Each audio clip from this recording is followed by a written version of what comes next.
La vaccination, c'est parti aussi dans plusieurs pays d'Europe comme l'Italie ou l'Espagne. C'est une nouvelle larme contre le coronavirus, se réjouit Emmanuel Macron, alors que 56% des Français hésitent à se faire vacciner selon un récent sondage. Cette question également dans l'actualité ce matin, les lycées vont-ils vraiment passer le bac l'année prochaine? Les lycéens vont-ils vraiment passer le bac l'année prochaine? Question qui se pose parce qu'il est déjà question de changer le programme. Ce sera possible jusqu'à 2 semaines avant l'examen en fonction de la situation sanitaire.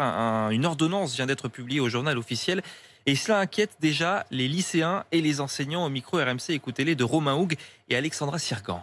Jeanne et Émilie se retrouvent régulièrement pour travailler leurs cours d'économie. Sont-ils sociabilisés de la même façon? Matière qu'elles ont toutes les deux choisie comme spécialité au bac. Mais à 3 mois de l'épreuve, apprendre que l'examen puisse être modifié quelques jours avant les inquiète. C'est pas du tout rassurant de pas savoir où est-ce qu'on va.